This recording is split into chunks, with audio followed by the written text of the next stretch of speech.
Le vendredi 26 mai 2023, une femme qu'on appellera Sarah pour la suite de la vidéo reçoit chez elle une jeune fille appelée Yoo Jong. Sarah est la nouvelle prof particulière d'anglais de Yoo Jong et ce vendredi était l'occasion pour les deux femmes de faire connaissance. En ouvrant la porte à Yoo Jong et en l'accueillant dans sa maison, Sarah ne pouvait pas imaginer que faire entrer Yoo Jong dans sa maison sera l'erreur fatale qui lui coûtera la vie. Juste quelques minutes après qu'elle se soit installée, Yoo Jong se jette sur Sarah et la poignarde à 111 coups de couteau. Bonjour les amis et bienvenue pour cette nouvelle vidéo.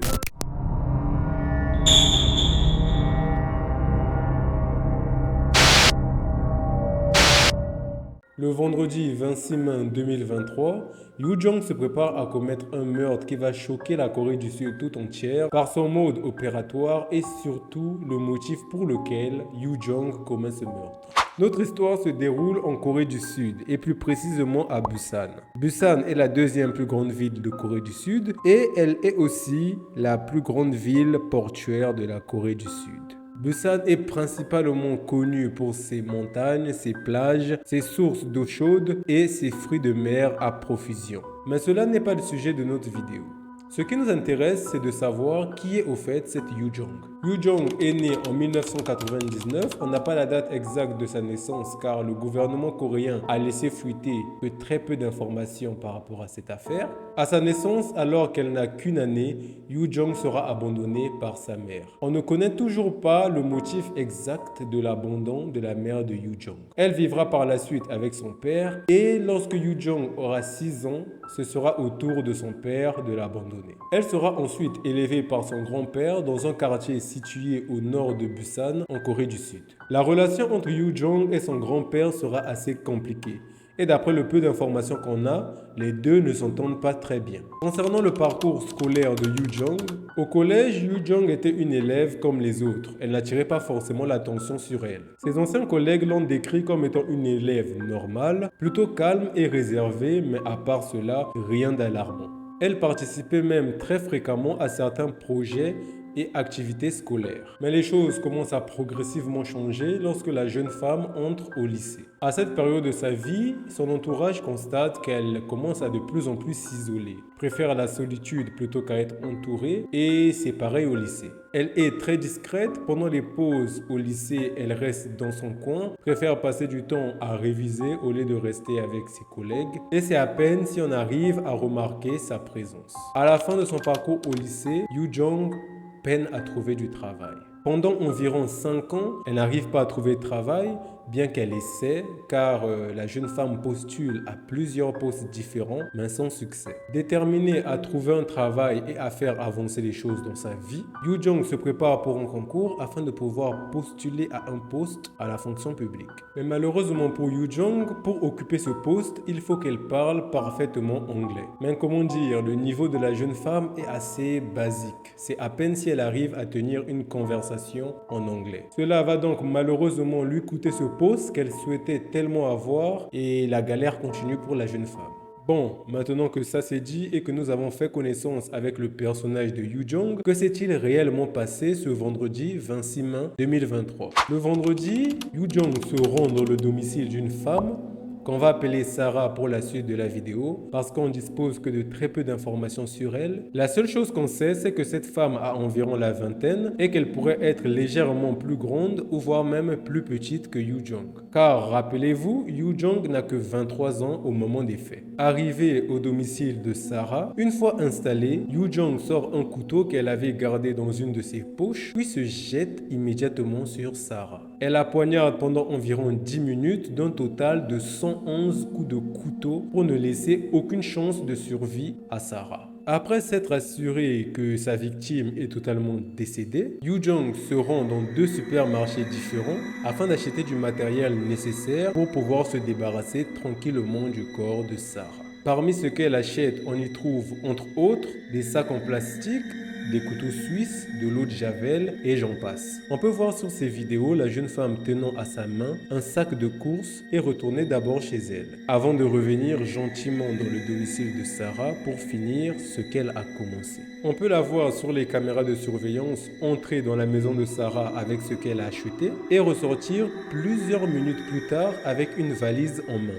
Il est minuit à ce moment-là. Yoo-jong va se rendre dans la rue à la recherche d'un taxi qui pourrait l'emmener dans un lieu très éloigné au beau milieu de nulle part. La question qu'on se pose tous certainement à ce moment, c'est de savoir qu'est-ce qui se trouve dans la valise avec laquelle Yoo-jong est sorti de l'appartement de Sarah. Mais avant de savoir cela, comprenons d'abord le pourquoi Yoo-jong a-t-elle assassiné Sarah et pourquoi de façon aussi violente. Car planter à une personne 111 coups de couteau pendant environ 10 minutes, faut avoir un minimum de haine pour pouvoir faire ça, n'est-ce pas? Mais dans cette affaire, ce n'est pas totalement le cas, car la raison de ce meurtre est beaucoup plus sombre qu'on ne pourrait l'imaginer. Comme on l'a dit précédemment, Yoo-jong est une personne plutôt réservée. Elle préfère rester dans sa propre sphère et n'aime pas trop être en contact avec les autres. Elle n'a pas d'ambition ni de rêve particulier. Mais comme toute personne, il y a bien un truc qui intéresse très certainement la jeune femme. Et ce truc, c'est les documentaires de crime. La jeune femme est complètement obsédée par cet univers. On dit même qu'elle passe plusieurs heures par jour à regarder des documentaires et des vidéos qui tournent autour du crime. Elle a lu plusieurs bouquins à ce sujet et d'après ce qu'on dit, elle a même une admiration profonde pour certains tueurs en série. Yoo-jong va rencontrer Sarah sur une application conçue pour mettre en relation une personne souhaitant apprendre une compétence avec un professeur expert dans le domaine de la compétence souhaitée. Yoo-jong va s'inscrire sur cette application et va contacter Sarah en se faisant passer pour la maman d'un enfant âgée de 14 ans environ. Yoo-jong contacte Sarah et lui demande si elle pouvait bien être la prof particulière de sa fille que Yoo-jong a totalement inventée parce que Yoo-jong n'a pas de fille, évidemment. La conversation entre les deux femmes se déroule plutôt bien et elles finissent par se mettre d'accord sur plusieurs points. Mais Yoo-jong va poser une question assez étrange à Sarah. Elle va lui demander si elle habitait seule. Ce à quoi Sarah répondra que oui, effectivement, elle habite seule. L'accord entre les deux femmes est alors conclu. Et le premier jour des cours, ou du moins le premier jour de rencontre entre Sarah et la présumée fille de Yoo-jong, est prévu pour le 26 mai 2023. Yoo-jong est une fille très petite de taille, elle fait seulement 1m50 et pour se rendre au domicile de Sarah, elle va porter une tenue de collégienne qu'elle a achetée sur internet la veille pour bien entrer dans la peau du personnage et va aussi s'équiper d'un masque afin de ne pas se faire griller trop rapidement. Avant ce meurtre, les deux jeunes femmes ne se connaissaient absolument pas. Mais pourquoi Yoo-jong a alors commis ce meurtre? Après s'être occupé du corps, Yoo-jong ressort de la maison de Sarah avec une valise en main. Valise dont on ignore encore le contenu jusqu'à présent. Il est minuit lorsque Yoo-jong arrête un taxi. Au moment où elle monte dans le taxi, le chauffeur remarque que la valise de Yoo-jong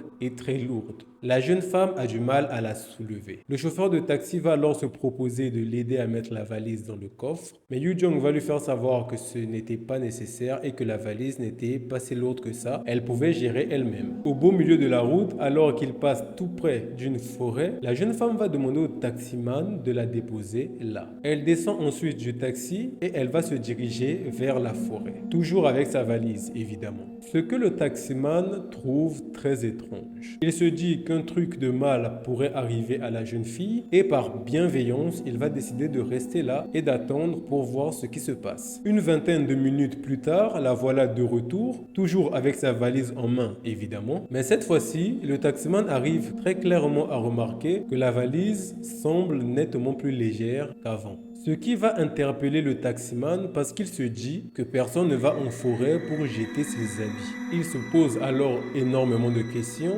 et se demande qu'est-ce qui se trouvait finalement dans cette valise. Par précaution, le chauffeur de taxi va appeler le 112, le numéro de la police coréenne, et le taximan à ce moment-là nous sort une masterclass. Je ne sais vraiment pas par quel moyen il a pu convaincre la jeune femme de rester encore là quelques minutes à attendre avec lui. Évidemment, les flics étaient déjà en route et le chauffeur de taxi n'attendait que l'arrivée de la police. Quelques minutes plus tard, la police est enfin arrivée.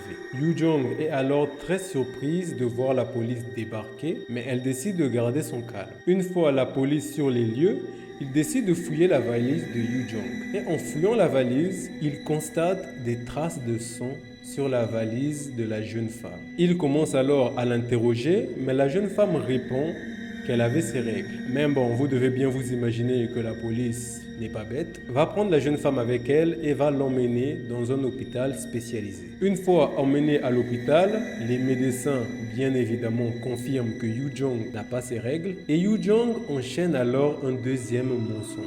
Elle dira à la police qu'en vrai, elle avait peur de le dire, mais qu'en fait, elle a mis au monde toute seule et le bébé étant mort-né, elle est partie se débarrasser du bébé dans la forêt. Bon, vous imaginez bien que ce mensonge n'est pas si intelligent que ça de la part de Yoo Jong. Elle aurait pu trouver nettement mieux. Évidemment, la police ne croit pas du tout à ce que raconte Yoo Jong. La police décide de l'embarquer et de l'emmener au commissariat afin de pouvoir l'interroger. Arrivé au commissariat, la police tente d'interroger Yoo Jong pendant 3 jours, mais la jeune femme donne des réponses qui n'ont pas de sens. Mais ce n'est que le 3e jour qu'elle décide alors de parler. Elle finira par avouer à la police son meurtre et à les expliquer comment est-ce qu'elle s'est prise. Lorsque la police lui demande pourquoi a-t-elle fait cela, la jeune femme répondra « Là, vous ne vous attendez sûrement pas à cette réponse. J'ai moi-même été choqué en écrivant le script de cette vidéo. » La jeune femme dira à la police qu'elle a commis ce meurtre parce qu'elle voulait savoir ce que ça fait de tuer quelqu'un. Sarah, dans l'histoire, a vraiment reçu une balle perdue. Après avoir entendu les aveux de Yoo Jong,